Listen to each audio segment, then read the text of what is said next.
¿En qué consiste la disputa entre el realismo y el idealismo en filosofía? Aquí te lo cuento. El debate entre realismo e idealismo es una de las disputas filosóficas más antiguas que existen, ya que toca un problema profundo de orden metafísico, ontológico y sobre todo epistemológico. Es decir, es el problema fundamental de que si lo que vemos en el día a día es tal cual la realidad. Básicamente las preguntas de esa discusión es que ¿qué conocemos? ¿Qué no podemos conocer? ¿Podemos conocerlo todo? ¿Y cómo lo conocemos? Así que veamos una idea básica de cada una de las posturas.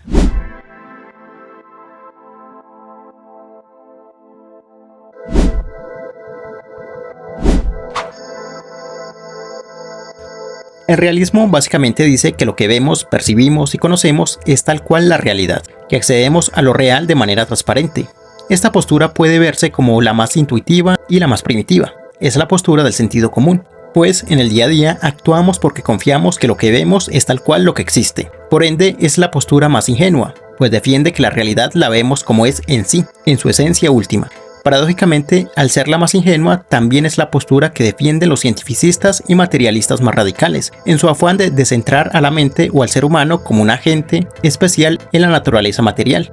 Sin embargo, esta postura ha sido contradicha precisamente con los estudios científicos de hace décadas, como por ejemplo cuando se descubren objetos o material de la naturaleza que no percibimos normalmente, como la luz infrarroja o los infrasonidos, o la energía o materia oscura, que solo pueden ser captadas por instrumentos de medición muy precisos.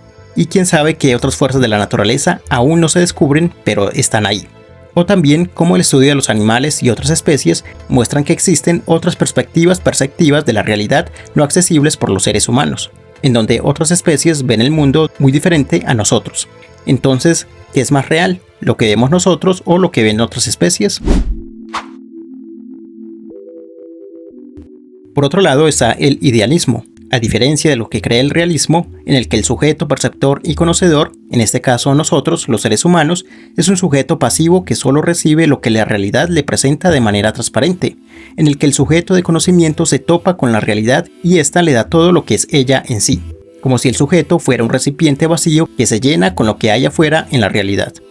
El idealismo, en contra de esto, dirá que el sujeto es activo, y que el conocimiento de la realidad parte y se origina en el sujeto mismo, en el yo, e interviene en la realidad de las cosas externas, por lo que la actividad de conocer no inicia fuera en la realidad según el realismo, sino que inicia en el interior del sujeto, en las ideas y concepciones del yo hacia afuera.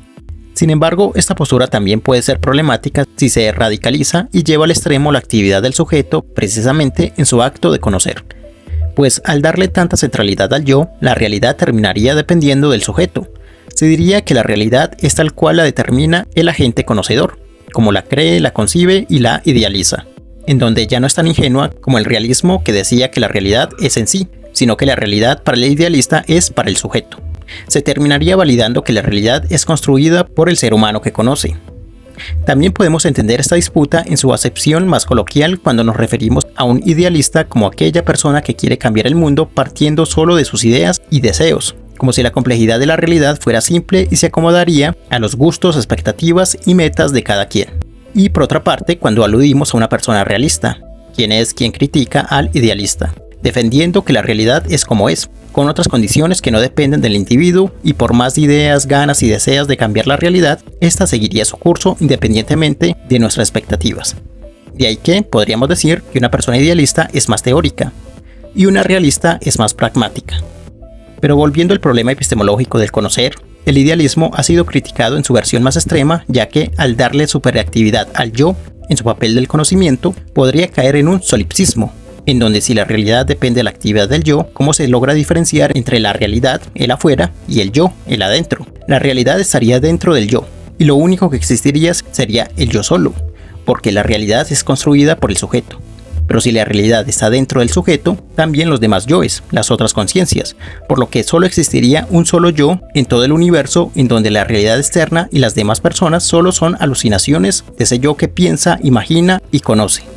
Por lo que el idealismo extremo cae en un problema y un callejón metafísico del que no se puede salir. Como vemos, las dos posturas tienen desventajas que no da a ninguna como epistemológicamente ganadora. Sin embargo, también ha surgido una tercera postura que a lo largo de la historia ha querido sintetizar los dos enfoques, rescatando lo válido de los dos y desechando sus errores. Esta tercera postura es la que agrupa las filosofías trascendentales, como las de Immanuel Kant, Edmund Husserl y los filósofos fenomenológicos del siglo XX y XXI. La filosofía trascendental básicamente reconoce por un lado que sí hay una realidad externa al sujeto, pero por otro lado que esa realidad solo es conocida por las condiciones de posibilidad del sujeto cognoscente, el ser humano, por lo que la realidad solo es conocida como objeto de conocimiento por ese sujeto que tiene la condición de posibilidad de conocerla de cierta forma. Kant decía que hay una realidad independiente del sujeto, pero solo hay conocimiento según las condiciones de acceso del sujeto a ese conocimiento. La realidad es física y material. Por eso, para acceder a ellas solo era posible por las facultades sensibles del ser humano. Sin embargo, no es una percepción pasiva como la percepción del realista ingenuo, sino que esa percepción sensible está condicionada por la actividad del sujeto que le aporta algo al objeto para poder ser percibido, como lo es el espacio y el tiempo. El espacio-tiempo no es algo, no es un objeto allá afuera en la realidad, sino que es una estructura de posibilidad en el sujeto. De ahí que todo ser humano vea la realidad con el prisma del espacio y el tiempo. Husserl dirá después que la realidad es material y afecta al sujeto o a la conciencia, y la conciencia en su actividad propia e inmanente constituye el objeto de conocimiento a partir de esa ile, esa materia. Y, como terminológicamente seguirá diciendo la fenomenología, la conciencia le da un sentido a esa materia. El conocimiento no es más que darle sentido y significación a lo material de la realidad.